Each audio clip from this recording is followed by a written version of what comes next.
At the end of Trader Trail, just north of town. Bench racing with friends, that's how we get down. If it's dirt track stories you're looking for, then tune right in. This is Talking with Trader. Let's begin. All cars on the chain. Welcome to Talkin With Trader. My name is Justin. I'm your host, and I'm joined by someone that you all know, Trader Mike Allen. How's everybody doing today? Thank you for joining us. I guess we'll start off by talking about why we're doing this. There's a couple reasons, and I thought of a new one today. Dirt track racing is a sport that doesn't get much attention, especially media attention. So this is kind of something where we can tell stories, have people on and hear their stories, and also we could talk about things that are happening in the area and big races that are coming and stuff like that. So I guess we'll just go ahead and get started. Okay. The first question is the same question I'm going to ask everyone first. It's the one everyone wants to know. Okay. How did you get your number? Well, I've had a couple of different numbers. Well, probably more than that. But the original number was 11, which the original number was A11EN, which spelled out Allen, which I thought was kind of cool. I got that from a car that the number was yellow and the L's were ones. So it made it pretty simple. It was a lot of fun. And then later, as I started doing more and more buying, selling, and trading, I ended up as for sale. And it just how it ended up happening. It's been your number for a long time. Yes, quite a while. So today's episode is called Raised in the Dirt. And how old were you when you started going to dirt track races? I was 5 years old, so that would have been 1967, a long time ago. And how did you end up getting involved with dirt track racing? Well, the first time I went because a friend of my dad's gave me a trophy. And then later, my dad got free tickets, and we went to the racetrack and sat in the grandstands. And I noticed how excited everybody was and how excited my dad was when his friend was out there racing and doing good. And it really excited me. And then later in life, my dad took on the job as a promoter, and I got to ride around with him at the track and do several little different jobs as a kid. And my whole family ended up involved in it. So when I was a kid, I was underneath the bleachers running in circles, acting like I was a race car driver. But you were actually working at the racetrack. I was working at the racetrack. I was selling programs at the entry when everybody would pay their way in. Me and my sisters and my brother would sell programs. They were a nickel a piece. That tells you how long ago it was. And my mom was selling photos, so I'd go help her sell the photos, and I would sell some decals to people, anything to make a nickel. And after the races, we helped a family called the Bronx, which rented out cushions for people to sit on. We would run around and gather up all the cushions and have fun and watch the races. So after you started going to the races, you didn't start racing until you were a teenager, but Right. I remember you telling me about a racetrack that you and your friends raced at called Dust Bowl Speedway. Dust Bowl Speedway. Me and a few friends right off of 4th Street in Van Buren. Tommy Burks, Michael Townsend, there's a couple of them. Michael had a little piece of property next to his house, and we made a little dirt track on it for bicycles. And a lot of the local drivers, a guy by the name of David Settles, my dad, David Snow, and a few others would give us their trophies, and we would race for those trophies and had a lot of fun. It was our own little dirt track. So how old were you when you moved to cars? The first time I got to run a car, I was 12 years old, and my dad told me first thing right off the bat, this is something your mom doesn't need to know. And I got to drive his car. Had a few issues. I did finish. Didn't spin out, which is unusual for me sometimes. And I got to run with Buddy Frazier, Wendell Brewer, Jimmy Payne, some of the big guys back then. It was a blast. I didn't start racing until I was 16, and I spun out in hot laps. So I remember that. You definitely did better than I did. So over this time frame, we're talking. You started racing when you were 12, so that's 1974. Right. So from 1974 until 2026, you've raced almost everything. I've raced a lot of different classes. The only thing local that I haven't raced, I think, is late models and front wheel drives. And one year at Crawford County Speedway, I raced every class that they had to offer uh, at least once that year. That's pretty cool. What is your favorite class that you've ever driven? Anything with a full body, like a Monte Carlo, my favorites are the looks of the Malibus. But full body classes like factory stock and stock cars, I just like the looks of them because I was raised around those cars. And how has racing changed in that time frame that you've been involved? A lot of it is changes with, like, when I first went to the races, they had junior modifieds, which were old coupes, and then they had the 50s and 60s, 70s cars. Now a lot of the bodies are made aluminum and sheet metal. Uh, the classes are different, and then they come up with the IMCA or USRA modified classes, and that was completely different. Even the first time I seen one, I thought it looked like a spaceship or something, and then the way they would raise up in the air, it just amazed me. But a lot of things that's changed is the cost. It's a lot more expensive now, but it seems like the pay is real close to the same.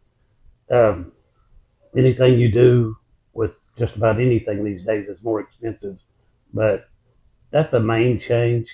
And now these days it's all based off of a good set of shocks and a good set of tires and a good set of springs, and it makes a world of difference with all that stuff. There's a lot of technology that Yes, has the changed technology racing. has changed a lot. There's a lot of different things that people do these days that people never even thought of back then. We used to go get a car out of the salvage yard, and put a roll cage in it and go race it, and that was it, and have fun. But that don't happen these days. Okay, before we start talking about what you do now, is there any advice that you would give to young drivers, or young people trying to get into the racing world? I wouldn't start in one of the upper classes. I would start in like a pure stock or factory stock class or a front wheel drive or even a mini stock class to get your feet wet and not spend as much money, because if you spend several $1,000s and you don't like it, it's hard to get your money back out of a race car. Yeah, we've seen a lot of people who start in those classes like modifieds Oh, yeah. and stuff, and Sure. they just don't end up It being. happens all the It time. every once in a while you'll see somebody be successful, but Yeah. it's very Oh, uncommon. you're right. Okay, so we talked about your racing. The other part of what you do is this. This is Trader Mike's, formerly known as Traders Inc. Like, how did this become your full time job? I started doing this basically to support my racing habit and to buy race cars. That way I didn't take money out, family money, house money, I guess you could say. And if we didn't make any money that week selling odd and end parts, we didn't race. And it just kind of developed basically from that. And it just, I'd say 13, 14 years ago, I quit my job and decided that I could do this full time and make a living. Not a good living like people think, but it's a decent living. And I get to help people and support racing. How old were you when you first started selling parts? I would say 6 years old. Well, it wasn't parts, it was toothpicks and rocks. And it went up from there to lawnmowers and bicycles and riding mowers and go karts. And finally, it made it up to cars. Speaking of cars, I know the answer to this, but a lot of people don't know it. It fascinates me. How many cars have you sold in 1 year? The most you've ever sold? It's kind of ridiculous, but one year, I don't know exactly the year, but I sold 42 or 43 cars. And we were going all over the place buying cars and not making money. We were just seeing if we could top a record, I guess, or make a record. And we did it. And it was something that I'd never heard anybody else do. And I wish I would have took pictures of every single car, but it was fun. And I got to meet a lot of people and have a lot of stories on it. So you've met a lot of people. You've helped a lot of people too. Can can you tell me about why you help people? And Well, in the last few years, racing's kind of slowed down, in my opinion. And a lot of it, I might be wrong, and a lot of people might not like this, but I think the sanctioned racing hurts any of our local racing because we're not really in a poor community, but we don't want to blow all of our money on something that we have fun with. So I try to help these guys by buying as much used race parts that I can, and I'll buy some new stuff too, and then give everybody a good deal. You know, as long as it's a good part, it's a good deal, and as long as they can use it, you know, it helps them out and helps me out with a little money.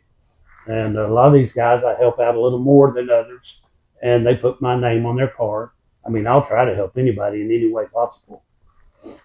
when I go to the racetrack, there's two things that I notice that you point out, and it's cars that you've owned and cars that have traders on them. Right. I've seen cars in Mississippi Right. that had Yeah. traders decals on them. I've had people send me pictures of one in Florida, one in Albuquerque, New Mexico.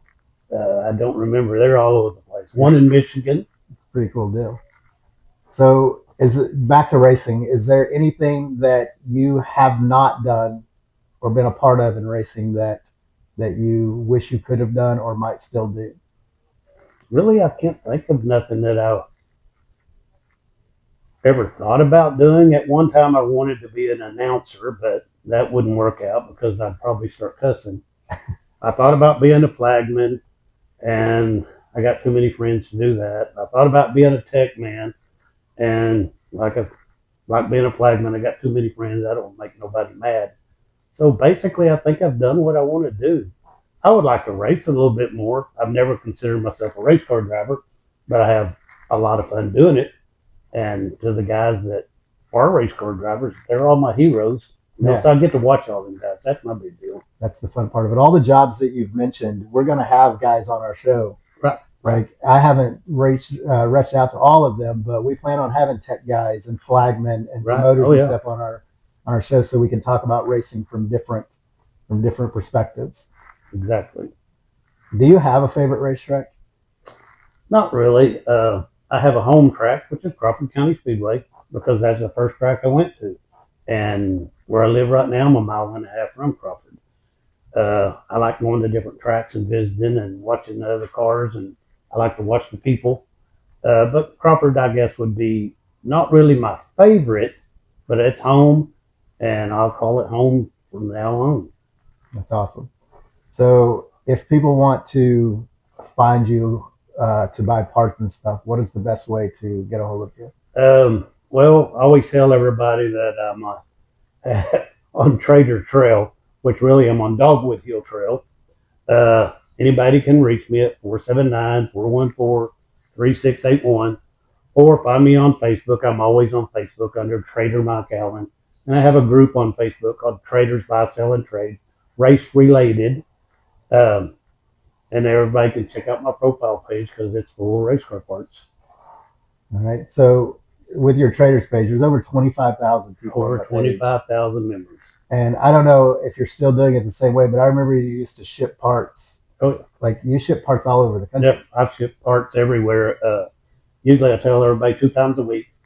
I'll get stuff boxed up and ship it out. And like I say, I've got new and used. Not a lot of new, but I try to keep some that's fast movers. All right. Well, I guess that about does it for today's episode. Okay. Come back next week. We're going to have Brandon Hunter on. We're going to go to Brandon's shop and we'll see how he does things at Hunter Motorsports, and we'll talk to him about his racing career. That'll be a good show right there. I think Brandon's a good guy. All right. I guess it's time to load up and head to the house. Let's get it.